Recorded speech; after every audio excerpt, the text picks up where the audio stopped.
Grabar en la nube. Bueno, así queda grabada. Mariano, Bueno, ¿la sí. pones en la nube o en tu compu? No, no, en la nube. Siempre lo pongo en la nube. Listo, bárbaro. Bueno, vamos a iniciar la clase.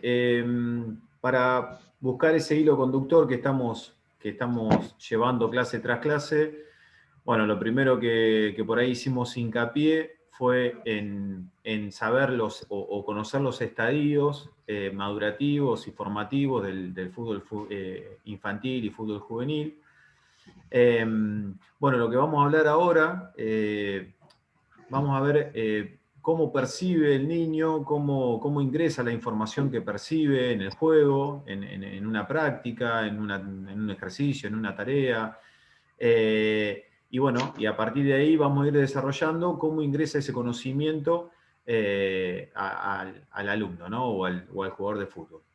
A partir de ahí vamos a estar en condiciones de empezar a desarrollar diferentes tipos y una clasificación de tareas y ejercicios, donde, bueno, vamos a ver muchos ejemplos y seguramente vamos a tener alguna que otra clase práctica, donde en el mismo campo vamos a poder vivenciar algunas situaciones. Así que, bueno, esa más o menos va a ser la idea.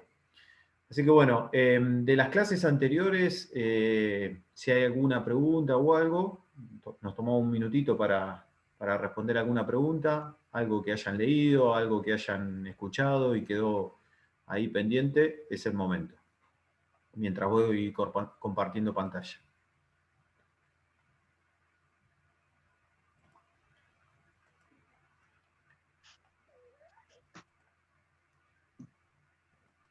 Bien, bueno, ¿se ve la pantalla ahí? Sí, sí. Bárbaro. Bueno, entonces lo que vamos a seguir desarrollando, bueno, cómo se mueve el jugador de fútbol, cómo son las acciones de juego, bueno, y entender un poquito algunas situaciones. Vamos a la primera situación. Como punto de partida y como título, debemos entender esto, que las experiencias son intransferibles. Es decir, que todo lo que yo pueda desarrollar alguna vez como jugador de fútbol o vivenciarlas como técnico desde mi experiencia, si yo lo quiero solamente transferir a partir de la palabra o de a modo de anécdota o de a modo de consejo, bueno, para el proceso formativo y para la enseñanza, esto es intransferible. Es decir, que las experiencias deportivas y el conocimiento deportivo se desarrollan a partir de que el jugador tenga experiencias. ¿Tá? Yo no le puedo decir al jugador, no, cuando vos pises la cancha con 10.000 personas te va a suceder esto, porque yo alguna vez pisé la cancha con 10.000 personas. No, no.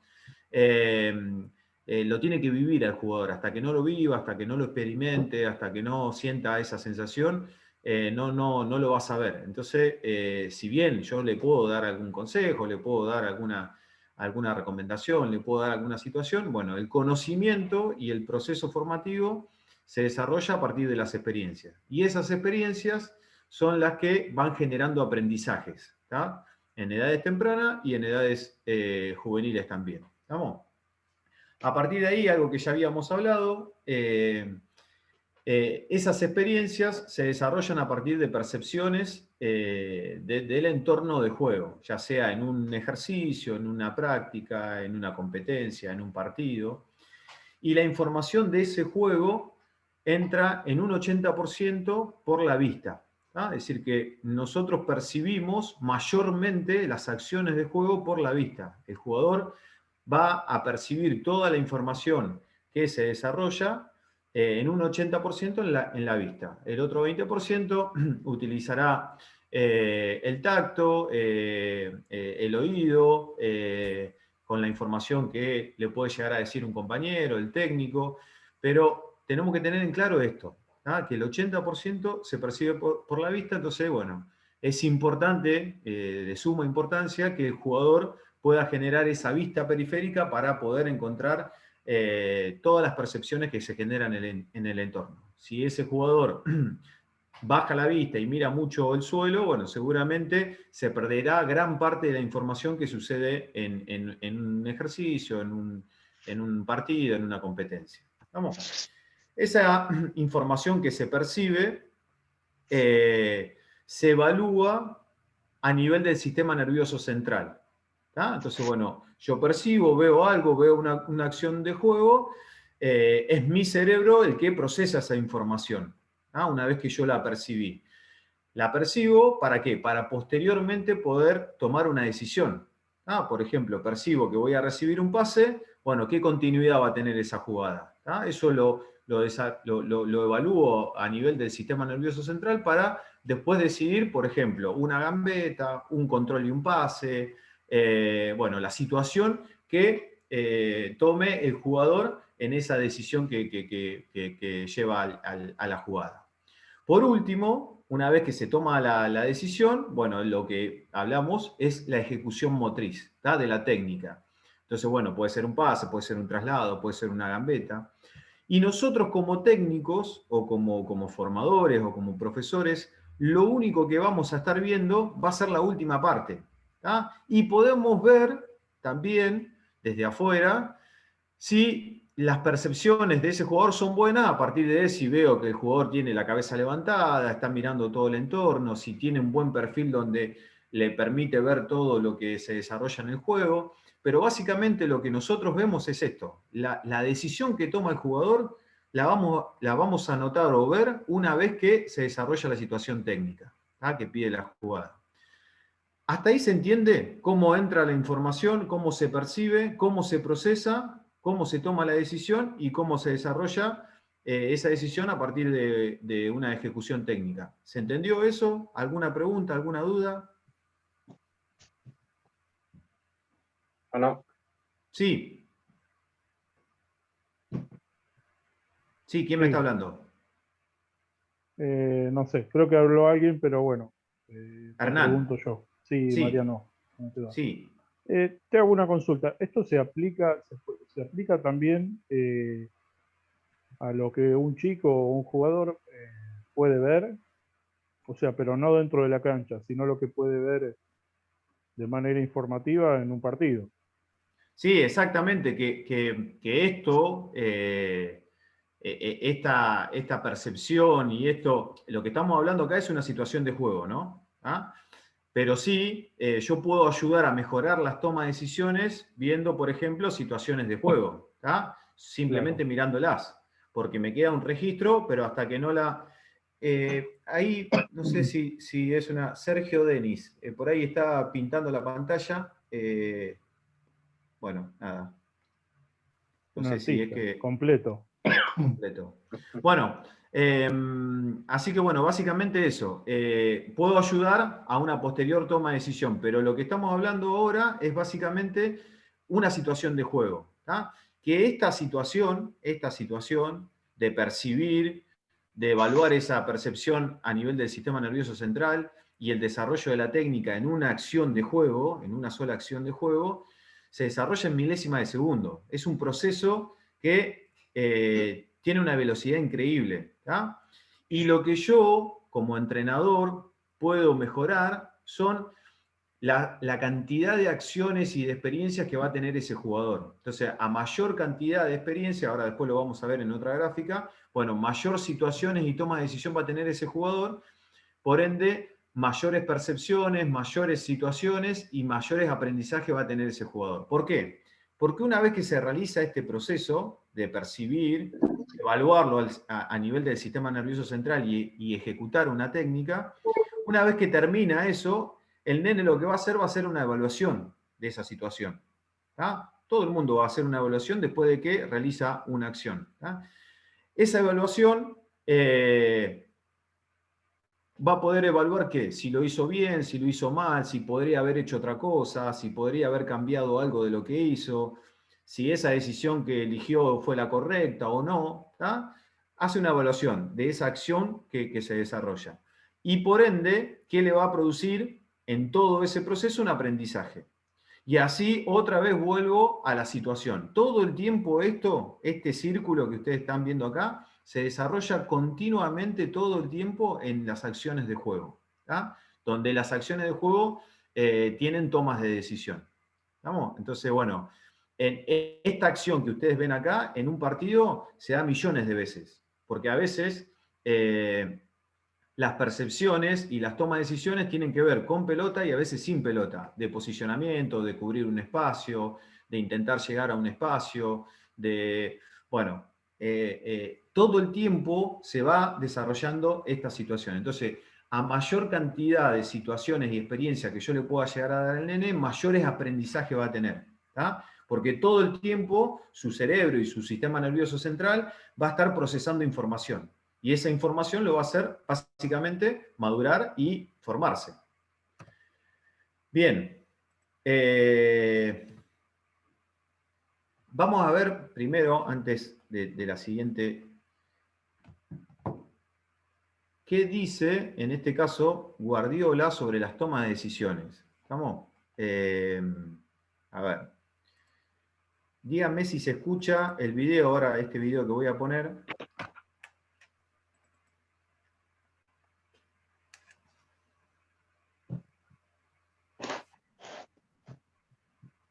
Mueve el balón para mover al otro. Bien, ¿se escucha el video? Sí, Cuando está parado, el mimetismo de control defensivo es muy fácil. ¿Se escucha? Me quiero asegurar que se escuche primero y después lo pongo. ¿Se escucha? Sí. Bien.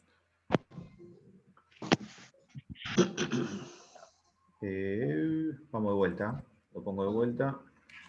Se mueve el balón para mover al otro. Cuando el balón está parado, el mimetismo de control defensivo es muy fácil. Cuando el balón está en continuo movimiento, el mimetismo defensivo del oponente no sabe dónde está. Y en ese momento, en esa estructura que se mueve, que en función de si salen los de fuera, los de dentro, ahí es donde uno puede atacar. Por eso se tiene que entrenar y más, y más, y más, y siempre, siempre, siempre con el balón, porque es lo que da peso al juego. Está claro que todo eso se entrena y se repite. Ahora, ¿cómo entrenás la toma de decisiones de los jugadores? Que, digamos, a menos espacio y menos tiempo, más rápido tienen que decidir. ¿Eso se entrena también? ¿Cómo lo ayudás a tomar mejores decisiones y más rápidas? Jugando. No hay otra. Machacando, repitiendo. No, jugando. Las tomas de decisiones se mejoran cuanto más tomas de decisiones tengas que tomar. No hay otra. Entonces.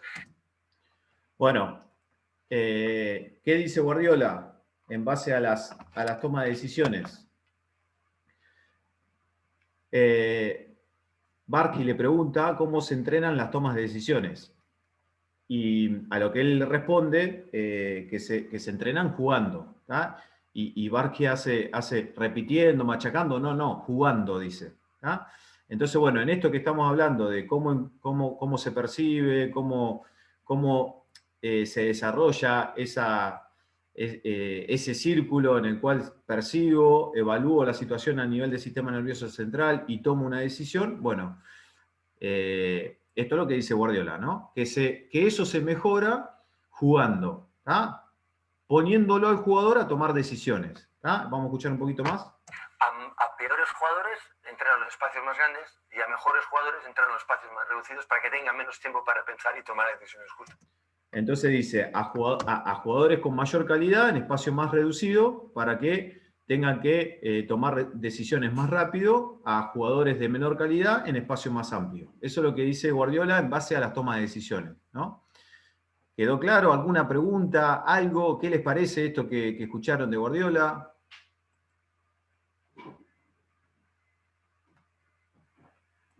Mariano, te hago una consulta. Sí. ¿Y a los niños cómo podemos desarrollar estas experiencias? Más que nada teniendo en cuenta esto que dice Guardiola, o por lo menos para tener una idea con respecto a cuando hacemos un trabajo específico o determinado para diferenciar los espacios, como lo mencionaba él, en función a lo que nosotros consideramos que el jugador puede tener mayor resolución en espacios reducidos o en espacios amplios, obviamente, porque se le dificulta más. ¿Eso se puede aplicar ya a esa edad? Sí, a cualquier edad. A cualquier edad se puede aplicar eso. Por eso hay una parte muy artesanal del entrenador de hacer una evaluación del grupo al cual yo estoy entrenando. Y esa evaluación me va a permitir muchas veces con prueba y error, y no hay que tener miedo a equivocarse, a encontrar los espacios correctos para el grupo que yo estoy trabajando. Entonces, no es lo mismo entrenar a chicos de 9 años de una escuela de fútbol que entrenar a chicos de 9 años de, por ejemplo, el Club River, que ya empiezan a competir en AFA. Está en AFA infantiles, pero empiezan a competir en AFA a esa edad. Entonces, no es lo mismo porque la calidad técnica seguramente va a ser diferente, porque los chicos de River forman parte de un grupo que previamente tienen una selección. ¿Se entiende? Entonces, no podemos, más allá de las fases madurativas, no podemos centralizar el mismo ejercicio para dos situaciones totalmente diferentes. Entonces, una vez que yo hago la evaluación, bueno, a partir de ahí, lo que sí, para que quede claro, que para poder mejorar las tomas de decisiones y el aprendizaje en el nene, lo tengo que poner a jugar. Y en ese jugar, equivocarse en el sentido, por ejemplo, una situación de juego de 1 versus 1. Uno con pelota trata de gambetear al jugador que lo defiende, y el jugador que defiende trata de quitarle la pelota. Si le quita la pelota, va a ser él el que tiene la pelota y va a intentar gambetear a ese que se la quitó. 1 versus 1. Podemos poner un arco de un lado, un arco del otro, para que tenga direccionalidad de juego y que intenten hacer goles. ¿Tá? Muy simple, un ejercicio muy simple. Bueno, esa situación, tanto a un jugador como al otro, va a desarrollar todo esto que le estoy diciendo un montón de veces, ¿tá? Dentro de la cantidad de tiempo que yo ejecute el ejercicio. Entonces, cada situación, por ejemplo, lo intenta gambetear hacia el lado derecho y el jugador es izquierdo, entonces como yo lo intento gambetear hacia mi derecha, el jugador se ve beneficiado porque es derecho, perdón, es zurdo. Entonces, ese nene va a evaluar que por ahí va a ser mejor gambetearlo por el otro lado, que le puede llegar a dificultad, que por ahí cruza la pierna, pero sin decírselo, simplemente a través de la experiencia, él va a entender un montón de situaciones. Bueno, lo mismo, esa situación que no sea siempre con el mismo jugador, ¿tá? Que se vaya cambiando las percepciones. Entonces, a veces lo pongo a atacar o a gambetear a un jugador alto, a veces un jugador más chico, a veces un jugador más rápido, a veces un jugador más lento, y eso le va modificando las percepciones del juego. Y todo eso le va a llevar evaluaciones de aprendizaje de todas las tomas de decisiones que está tomando. ¿Tá? ¿Se entiende? Después, a partir de ahí, después vamos a hablar de las características de los ejercicios, cuál es un ejercicio más analítico donde no existe tanta toma de decisión y un ejercicio donde existen muchas tomas de decisión, bueno, de los espacios, cuáles son algunas recomendaciones de espacio como para poder nosotros tener un parámetro de inicio, todo eso lo vamos a hablar. Pero básicamente el concepto que quiero que quede en esto que estamos iniciando es que para mejorar las tomas de decisiones en el jugador, lo tengo que poner a jugar. ¿Tá? Cuanto más experiencia le estoy mostrando a ese jugador, más cantidad de situaciones va a poder desarrollar, evaluar y aprender. Vamos a un video más, que es un video totalmente aplicable al fútbol infantil, pero que vamos a ver una situación del fútbol profesional.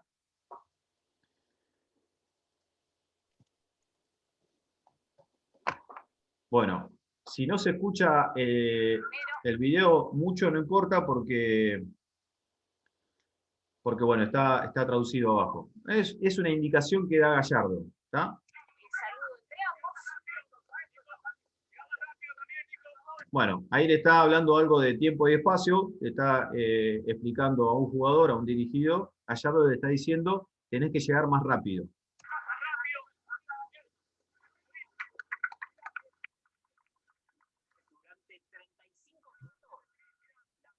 Y esto, fíjense, mirá antes de recibir, mirá antes de recibir. 2 veces se lo repite al jugador. ¿Tá?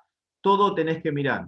Antes de recibir, tenés que ver todo. ¿Tá? Esas son las indicaciones que le da Gallardo a uno de sus jugadores. Amenazó arriba, controló arriba. Bueno, eso dale control de la pelota, pero lo que me queda es el concepto de eso, de mirar todo antes de recibir. Y parece una indicación que tranquilamente se la puedo dar a un nene de 9, 10, 11 años, ¿tá? Y estamos hablando del fútbol profesional. Bueno, y esta es la jugada posterior a esa indicación, ¿tá? Este es el jugador que va a recibir la pelota, ¿vamos? Cerca de Gallardo, así que fue justamente en un toque asiste al otro volante y a partir de ahí viene el gol. Nada, nos quedamos con ese concepto. Ahora va a haber un análisis un poquito más profundo del gol. Fíjense cómo este jugador entra a la jugada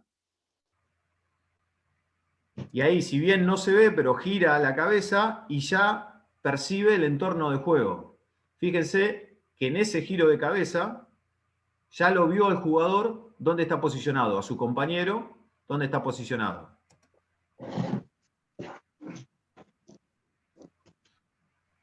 A partir de ahí se perfila, ¿está? Para una recepción.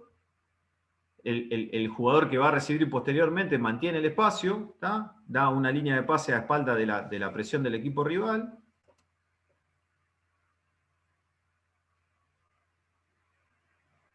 Y como ya sabe dónde está parado, no lo tiene que volver a mirar. Ya percibió el entorno. Él, antes de que llegue la pelota, ya tiene la decisión tomada.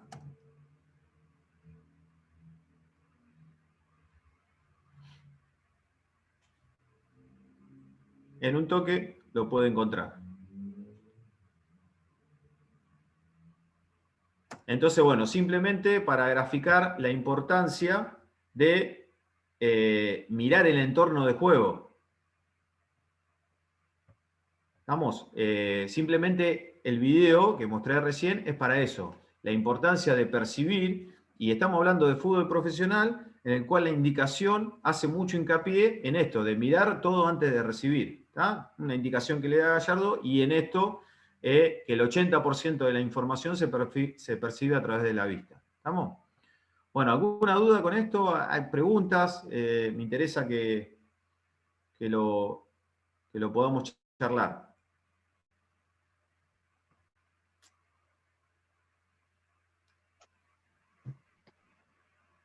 Bueno. Lo próximo que vamos a ver, si estamos bien con el tiempo, es cómo yo puedo, desde un paradigma, entender una metodología de entrenamiento para mejorar esto, para mejorar las tomas de decisiones. Bueno, recién lo escuchamos a Guardiola. Pero... Mariano, perdón, no se escucha bien, por lo menos yo no escucho bien. Fíjate el micrófono, no se escucha. No se escucha. Ahí estaba abajo. Ahí está. ¿Ahí se escucha? Perfecto. Ahí está, perfecto. Ahí está. Excelente. Bien, bien. Bueno, básicamente lo que vamos a desarrollar ahora es de qué lado yo me voy a parar para poder desarrollar estas situaciones de toma de decisión. Y vamos a hablar un poquito desde un paradigma al cual yo me puedo parar, de uno o de otro paradigma. ¿Tá? Y me voy a meter, pero muy, muy corto, muy, muy básico, pero simplemente para que nosotros lo tengamos en cuenta, sobre por ahí algunas situaciones neurológicas o psicológicas o emocionales que pueden existir y que a partir de algunos ejercicios estas situaciones se pueden llegar a mejorar. ¿Tá? Y básicamente lo que vamos a hablar son de situaciones de neurociencia, ¿está claro? Pero me voy a meter muy poquito, muy poquito. Bien, vamos. Vamos a encontrar dos tipos de paradigma, un paradigma cognitivista, ¿tá? Y un paradigma ecológico. ¿Y cuáles son las diferencias entre un paradigma y otro? Y esto nos va a servir para que si el día de mañana nosotros integramos un cuerpo técnico, ya sea en fútbol formativo o en fútbol profesional, y donde nosotros tenemos que elegir una metodología de entrenamiento, diseñar nuestra propia metodología, bueno, ¿de qué lado nos podemos llegar a parar? Y si me toca integrar un cuerpo técnico donde ya tiene una metodología ya desarrollada y concibe uno de estos dos paradigmas, saber y conocer por lo menos mínimamente a dónde va cada paradigma. ¿Tá? Entonces, el paradigma cognitivista, ¿qué es lo que hace? Intenta excitar el sistema nervioso central, ¿tá? De una forma descontextualizada a lo que es el juego. ¿Ah? Entonces, bueno, esto acá ven a un jugador donde hay lucecitas que se prenden y se apagan y el jugador tiene que reaccionar a partir de esas lucecitas que se prenden. ¿Tá? Vamos a ver ahora un videito. Entonces, bueno, ¿por qué descontextualizada? Primero, porque en un partido de fútbol no existen, no hay estas luces, primero. Después, es una situación que no concibe el entorno de juego, pero sí excita el sistema nervioso central a partir de las percepciones que se van generando. Es decir, percibo que se prende una luz, bueno, voy y la apago. Percibo que se prende otra luz, voy y la apago. Entonces, eso repetidas veces durante un corto plazo excita el sistema nervioso central todo el tiempo, ¿tá? A estar atento y percibir esa información. Vamos a ver un videito sobre eso.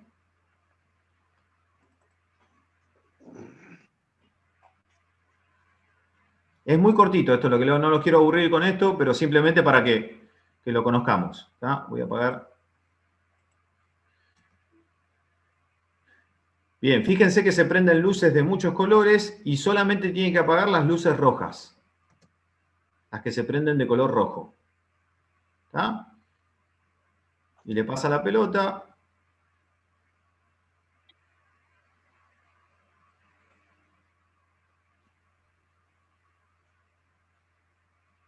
Bueno, una forma de entrenar, de una forma... Le pasa que está apagada la cámara. ¿Perdón? ¿Se vio el video? Sí, sí. Sí, sí. Bien, bárbaro. Bueno, vamos al... Entonces, ese sería un paradigma cognitivista aplicando al fútbol la neurociencia, ¿no? Y otro paradigma se llama el paradigma ecológico. ¿Qué es lo que busca este paradigma? Que todas las acciones de juego tengan que ver con el contexto de juego. ¿Tá? Entonces, que si voy a excitar al sistema nervioso central a que tenga que percibir y tomar decisiones, que esas decisiones tengan que ver con la forma de jugar. ¿Estamos? Entonces, bueno, ahora vamos a ver dos videos. Uno muy parecido al que vimos, nada más que en una cuestión de un paradigma ecológico y dentro de un gimnasio.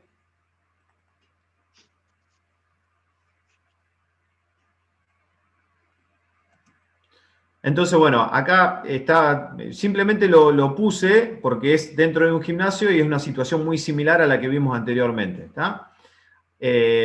Acá hay un jugador a la espalda que se le mueve, ¿tá? Que no se ve acá. Entonces, si se mueve para el sector derecho, el jugador va a elegir el lado derecho para pasar la pelota, tiene que hacer un control orientado y pasar la pelota, y si elige el lado izquierdo, obviamente el control es hacia el otro lado. ¿Tá?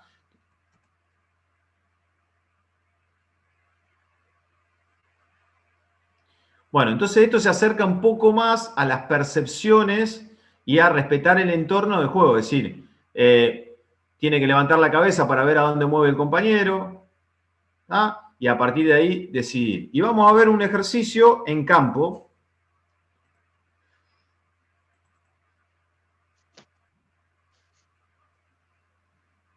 Donde lo mismo, se intentan activar las situaciones de percepciones y de toma de decisión con ejercicios que respetan el contexto del juego, ¿no? Entonces, bueno, acá hay un pase, ¿tá? Hacia un compañero que se perfila hacia un lado y el compañero que está por detrás va a ir al lado opuesto. ¿Por qué va al lado opuesto? Porque va a favorecer ese perfil para que pueda encontrar ese pase. ¿Ah? Entonces ya hay una percepción de un movimiento. Si un compañero mueve a un lado, el compañero que está atrás mueve al lado opuesto. No siempre se va a mover al mismo lado. ¿Tá? Este compañero elige. ¿Vamos? Entonces controla y termina pasando para finalizar. Y a partir de este primer pase, lo que se empieza a ejecutar son situaciones donde un rival me va a ir a presionar. Y en esa presión me va a estar tapando un pase. ¿Tá? Pero como voy a tener dos opciones de pase, voy a poder elegir. Y ahora lo vamos a ver. Este es el jugador que va a salir, tapa un pase, es decir, fíjense que ya tiene el cuerpo inclinando para tapar el pase hacia este lado. ¿Vamos? Entonces él ya el control orientado va a ser hacia el otro lado. Y lo mismo, los jugadores que están a espalda, uno mueve hacia la derecha, otro mueve hacia la izquierda, y este decide el pase, en este caso al jugador que está más cercano, porque la percepción que le dio el rival, en este caso, el que lo iba a presionar, es esa. Toca, toca y toca. Nuevamente iniciamos. Este es el jugador ahora el que va a ir a presionar y le va a tapar una línea de pase a este jugador que recibe. Entonces le tapa esta línea de pase, este jugador decidió ir a la derecha, entonces como el pase más corto está tapado, tiene que jugar profundo, al que está más lejos.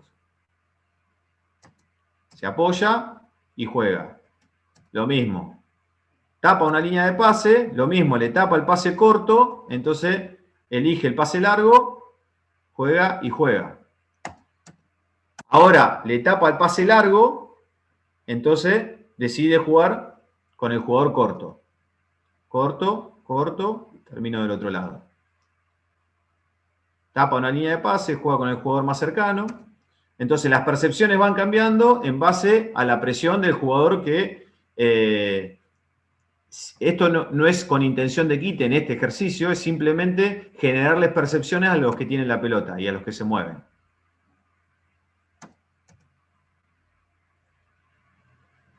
Bueno, este es un ejercicio que puede entrar en un primer momento de campo, en un primer momento lo podemos llamar una activación. ¿Ah? Bien, ¿quedó claro el ejercicio? ¿Se entendió? ¿Quieren que lo repasemos de nuevo? ¿Alguna pregunta sobre el ejercicio?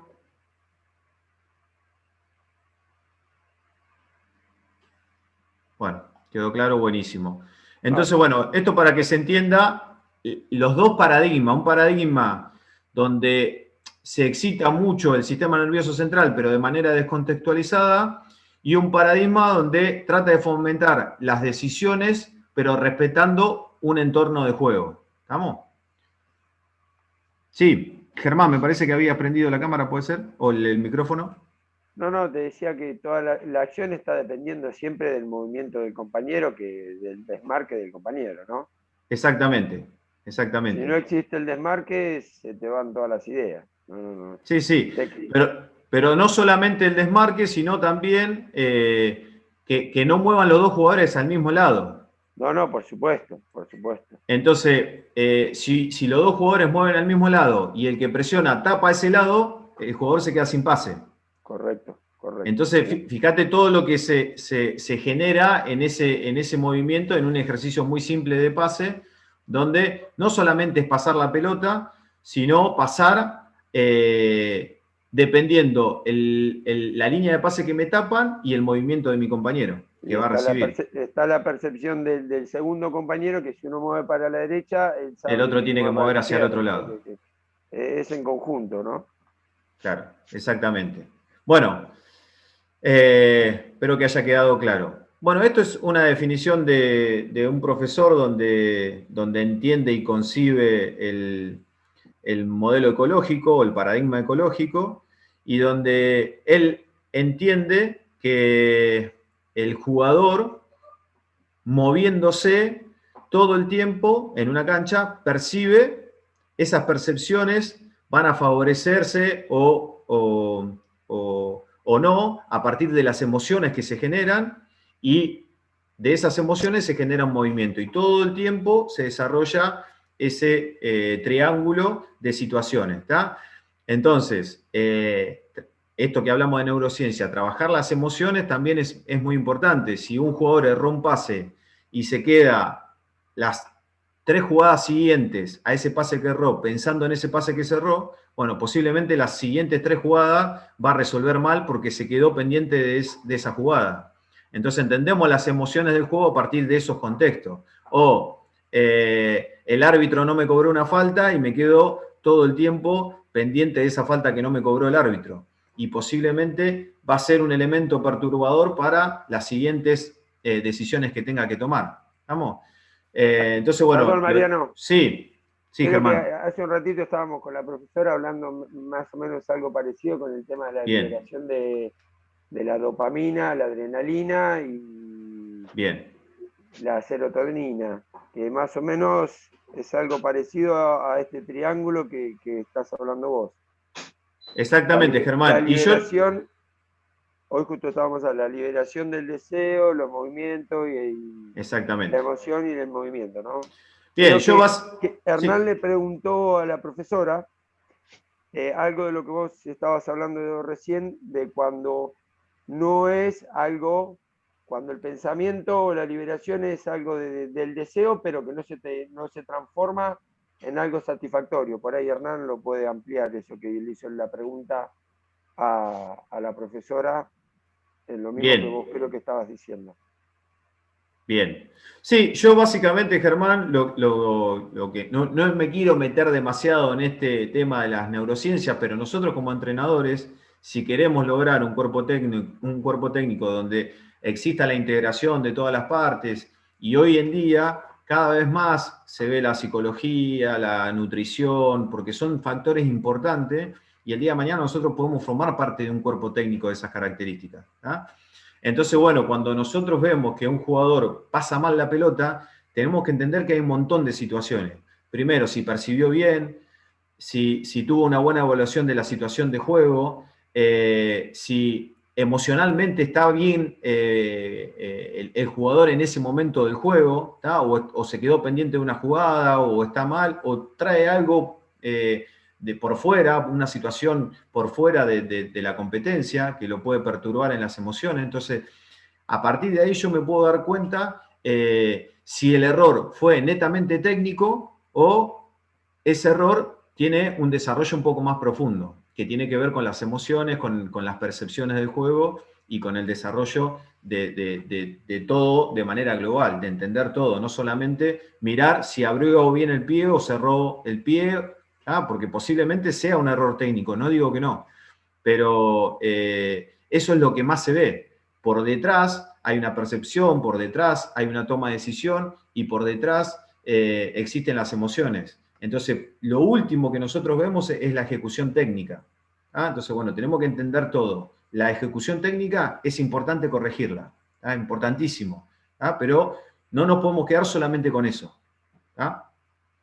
Y bueno, y leo esto que habla este profesor, esta definición sobre los subsistemas del jugador, que son percepciones, emociones y movimiento. Dice, el fútbol como juego de interacción demanda una sincronización permanente del sujeto con el contexto. Es decir, el jugador todo el tiempo tiene que estar sincronizándose con el entorno de juego, con los rivales, con el compañero, con el movimiento del compañero, con el movimiento del rival y con la situación de juego que se da de manera ilimitada en cada situación de juego. Cada comportamiento observado es la resultante de un proceso cíclico de interacción compleja que involucra la capacidad de percibir, de moverse y de gestionar las emociones. Fíjense todo lo que desarrolla un jugador de fútbol dentro de una cancha. Hablamos de una dinámica subconsciente que merece ser desarrollada a través de la acumulación de experiencia. Es decir, que hay muchas situaciones que el jugador desarrolla a nivel subconsciente. Es decir, no es que, estoy mirando esto, la siguiente jugada se va a desarrollar de la siguiente manera, voy a tomar esta decisión. No, hay muchas situaciones que llegan a un nivel subconsciente, que es una repetización, que es un movimiento rápido del jugador, que no tiene una evaluación tan profunda como la que vimos o estuvimos desarrollando. O que esa evaluación se desarrolla en milésimas de segundos. ¿Estamos? Entonces, bueno, es a nivel subconsciente. Marian, ¿te puedo interrumpir un sí. segundo? Sí. Te hago una pregunta. Sí. Ejemplo, un movimiento de esos que vos decís, que viene a través de las emociones, sí. ¿también puede ser lo que es el relevo en cuanto a una toma de decisión? Mirá, yo te digo que todos los movimientos de juego, absolutamente todos, están las emociones. O sea, el ser humano es un ser emocional. Entonces... No solamente, claro, o sea, ¿por qué te pregunto esto? Porque me generó la duda de, digo, eso puede ser un movimiento capaz que habitual cuando ya uno lo tiene incorporado. Claro. ¿Viste? El jugar, en cambio, una expresión en cuanto a una emoción puede ser ejemplo, mi compañero está perdiendo la pelota, ir a apoyarlo, ¿entendés? O sea, o desde afuera enviar a alguien que haga de soporte. Esto básicamente, vos tenés entrenado un movimiento dentro de la cancha, ¿no? Un movimiento lo tenés muy entrenado, entonces ya el jugador lo hace casi a nivel subconsciente, porque sabe que si el lateral sale hacia la derecha y avanza, el central ajusta atrás de él. Y el otro central cierra y el lateral opuesto completa línea. Entonces es un movimiento de basculación en el fútbol que se da casi de nivel subconsciente porque vos lo tenés muy entrenado. Ahora, dentro de un partido existen emociones que pueden llegar a perturbar ese movimiento. ¿Se entiende? Entonces, ¿qué tipo de emociones pueden el resultado? Entonces vas perdiendo y faltan 2 minutos. Entonces el central, en vez de bascular de esa manera, pasa con el lateral y se va de volante o de 9, porque va en búsqueda del gol. ¿Tá? Entonces es una emoción que, por darte un ejemplo muy básico, pero lo que sí te quiero decir es que todas las situaciones de juego están implícitas las emociones, siempre, siempre. En todas las situaciones de juego existen emociones. ¿Tá? Y el jugador se mueve a partir de percibir, de tomar decisiones, de la ejecución técnica o la habilidad técnica que tenga él adquirida, y a partir de ahí se desarrolla el gesto. ¿Tá? Pero todo el tiempo se desarrolla esto. ¿Estamos? Ok, listo, gracias. Bien, no, de nada. Y después, bueno, esto que hablamos al principio, de que las experiencias son intransferibles, lo mismo, yo puedo entrenar mucho una situación de juego, pero después, hasta que ese jugador no lo viva en una competencia, no va a saber qué va a sentir. Y podemos hablar, por ejemplo, de penales. Vos podés entrenar los penales 150.000 veces dentro de un entrenamiento. Pero después en el partido es totalmente diferente. No es lo mismo patear el primer penal que el quinto, no es lo mismo ir ganando la serie que ir perdiendo, no es lo mismo la cantidad de gente que haya en la cancha o no, las sensaciones que vos tengas. Entonces, hasta que vos no lo vivas, no sabés qué vas a sentir. ¿Ah? Y eso seguramente te puede ayudar a entrenarlo, pero es un contexto totalmente diferente, uno que otro. ¿Vamos? Bueno, y esto para cerrar, eso que vimos en la primera situación, donde el sistema de percepciones del entorno se generan a partir de la vista, y en un 80%, y del resto de las percepciones o de los receptores en un 20%, como puede ser el tacto, como puede ser el oído, también la noción de tiempo y espacio. Bueno, todo eso desarrolla las funciones del sistema nervioso central. ¿Tá? Todo el tiempo va, a partir de esas experiencias que yo le voy dando al nene en edad de etapa de fútbol infantil, va desarrollando todas las funciones del sistema nervioso central y de sus funciones corporales. Bueno, esto para que ustedes tengan en cuenta la importancia del fútbol infantil. ¿Tá? Hasta los 12 años se desarrolla un 80% de las funciones del sistema nervioso central y corporales. ¿Ah? Es decir, que lo que yo no trabajé hasta los 12 años, después no lo voy a poder recuperar. ¿Vamos? Porque ya desarrolló las funciones del sistema nervioso central. No quiere decir que yo no pueda mejorar muchas acciones después de los 12 años, pero todas las experiencias que el niño no vivió hasta los 12 años son irrecuperables. ¿Ah? Y esto, siempre hago el mismo comparativo,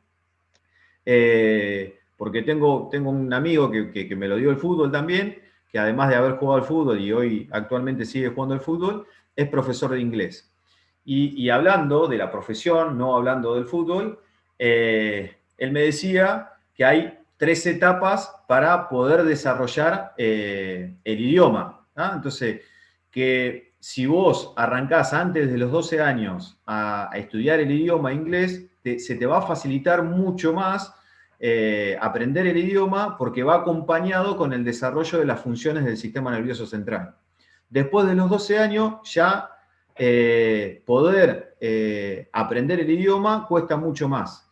Y después de los 30 años, prácticamente, no digo que sea imposible, pero que sí cuesta mucho, mucho poder desarrollar, porque el cerebro y sus funciones ya fueron desarrolladas. ¿Tá? Puedo obviamente aprender, no digo que no voy a aprender si nunca tuve, pero sí que va a ser mucho más difícil. Entonces, bueno, en ese comparativo, lo que les quiero decir, que para el fútbol o para el aprendizaje del deporte es exactamente lo mismo. Hasta los 8 años, yo lo tengo que llenar de experiencias al nene, ¿tá? De la mayor diversidad posible, ¿tá? De situaciones de juego de las que más se les ocurran a ustedes. 1 versus 1, 2 versus 1, 2 versus 2. Bueno, la cantidad de situaciones que yo le pueda llenar con un compañero, enfrentando a un compañero, enfrentando a otro, enfrentando a un rival, a otro, diferentes características, diferentes situaciones. ¿Para qué? Para poder acompañar esas experiencias que yo le estoy dando con el desarrollo de las funciones del sistema nervioso central. ¿Ah?